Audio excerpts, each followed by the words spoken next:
estava a agradecer ao engenheiro Francisco Pinho e a agradecer a todos e a dizer que até há pouco pensava que era a única pessoa que não tinha conhecido o engenheiro Jaime Filipe, mas já vi que não.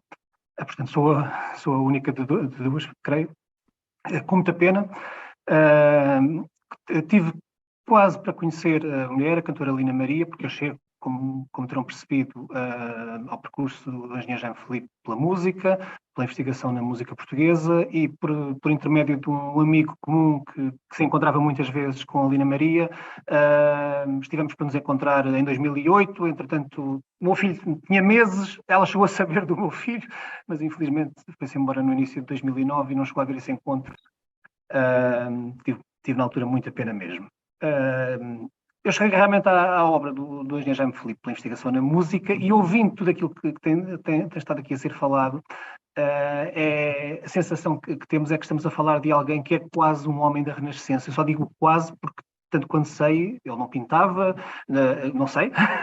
Às vezes, com uma pessoa com esta panóplia de valências, há de certeza surpresas, ou surpresas para mim também, porque realmente, se o engenheiro Jaime Filipe tivesse apenas um percurso na área da música, e o percurso que ele, na área da música fosse aquele que de facto ele teve, seria já uma pessoa extraordinária, um nome extraordinário, alguém que precisávamos de conhecer melhor, de estudar, de disponibilizar a obra, mas não, ele teve todas estas outras valências que extravasam completamente esse âmbito e são essas valências que profissionalmente foram, acima de tudo, a vida dele, a carreira profissional dele, mas no âmbito da música é um nome de destaque, de facto, porque é uma figura polivalente. Naquela altura, portanto, estou a falar dos anos 40, especialmente dos anos 50 para a frente, era muito pouco comum alguém que andava atrás dos artistas, porque os levava para as editoras discográficas, nomeadamente e acima de tudo para a editora Rádio Triunfo, do Porto, através do seu Alvorada, onde muita gente, desde logo a Amália Rodrigues, que ele também gravou, por exemplo.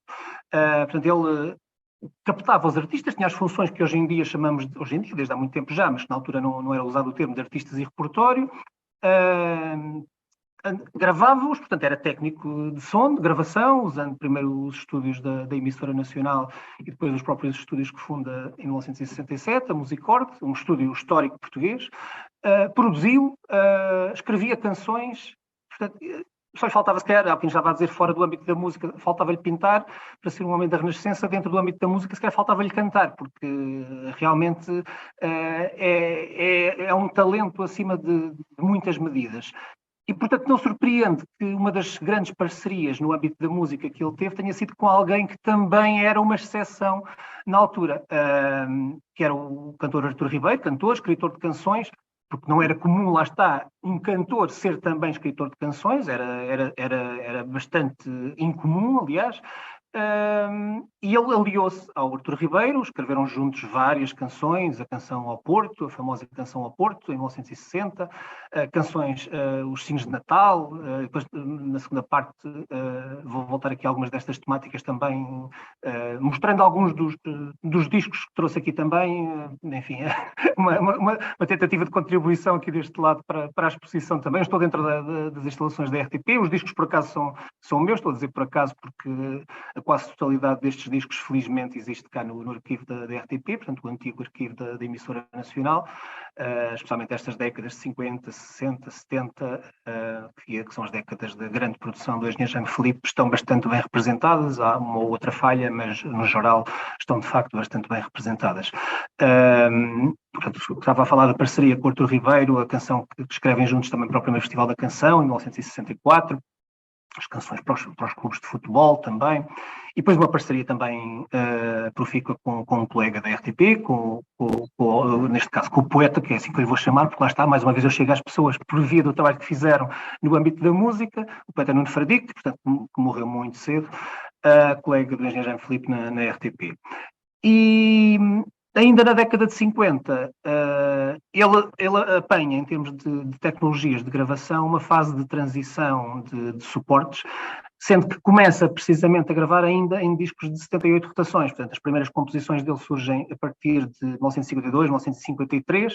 Nem sempre é fácil datar os discos na altura, nos anos 50, nos anos 60, ainda com os anos 70 bem entrados, as editoras teimavam em não colocar as datas nos discos, muitas vezes porque não queriam que os discos parecessem antigos, quando os vendedores chegavam às lojas para os publicitar, podiam sempre dizer que um disco com 2, 3, 4 anos tinha saído há poucos meses ou há poucas semanas, mas isso depois em retrospectiva traz uma dificuldade extrema, porque mesmo tentando ir atrás da imprensa da época, das memórias das pessoas que felizmente estão entre nós, ou seja, juntando as várias fontes, nem sempre é fácil, vai-se chegando, claro, a conclusões, mas às vezes há dúvidas. E nesta fase, portanto, primeira metade ainda dos anos 50, mais complicado ainda se torna, muitas vezes, datar os discos. Mas com 153 a publicação dos primeiros discos e logo, portanto, o disco do conjunto Guidelina, com Margarida Amaral, que felizmente está entre nós, com a mulher, com a Lina Maria,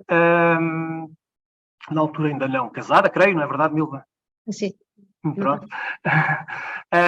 Portanto, o conjunto Guidelina que grava o Cavalinho de Papel, e o Cavalinho de Papel é uma canção que eu acho que está na memória de todas as gerações de portugueses desde essa altura. É uma daquelas canções que consegue aquela proeza de se pensar que é uma canção popular, uma canção tradicional, uma canção da qual não se conhece a autoria, e não é de todo o caso, claro.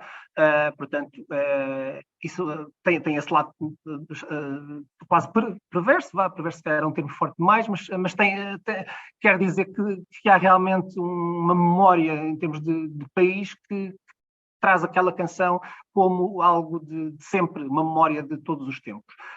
Esse disco, por acaso, do conjunto Guidelina, com o Cavalinho de Papel, tem a participação de dois músicos ligados também ao jazz, aos conjuntos ligeiros.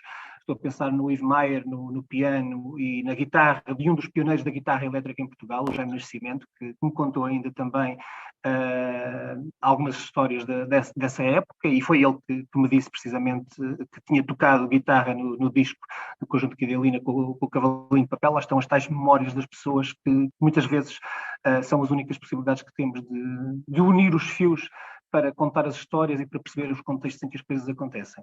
Portanto, esses primeiros discos são 1953, 1955, ao lado da Maria de Lourdes Rezende. Portanto, a Maria de Lourdes Rezende, uma das vozes que na altura já dava cartas na música portuguesa, nos deixou agora há muito poucos meses, e que gravou realmente também um disco com uma canção do Engenheiro Jaime Filipe, O Coração Ferido. Portanto, aí estamos em 1955, e é nesta altura precisamente que se dá a transição de suportes em Portugal. Ela não acontece nas mesmas datas exatamente em todos os países. O vinil tinha sido introduzido no final dos anos 40, 1948, 1949, o LP, o disco de 7 polegadas, para tentar substituir o disco de 78 rotações, com as mesmas duas canções. Portugal nem é dos países onde essa transição demora mais tempo. Lá que estávamos a falar do Roberto Carlos, o Roberto Carlos no Brasil, portanto, a indústria brasileira, só já na década de 60 é que substitui o disco de 78 rotações definitivamente pelo vinil. Nós não. Em Portugal, isso acontece a partir de 1955, 56. A partir de 1957, os discos de 78 rotações praticamente desaparecem, e aí, mais uma vez, o engenheiro Jaime Filipe está na vanguarda, porque, através da etiqueta Alvorada da Rádio Triunfo, vai ser um nome-chave para o lançamento, para a projeção, para a gravação de muita gente. Vou deixar essa parte da conversa para a segunda parte desta apresentação.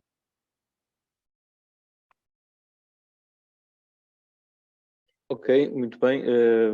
Vamos então passar para a última interveniente nesta primeira ronda, que é a Milva Filipe Maggioni, portanto licenciada em Arquitetura Paisagista pelo Instituto Superior de Agronomia da Universidade Técnica de Lisboa, fundadora da Play Planet, uma empresa de projeto e construção de espaços de jogo e recreio, criativa, inclusiva e pet-friendly, criadora da marca Play in Art e da linha de equipamentos inclusivos Jaime Filipe, sobrinha neta do engenheiro Jaime Filipe, que desde muito cedo lhe incutiu os valores mais básicos do humanismo, aceitação da diversidade e promoção da inclusão.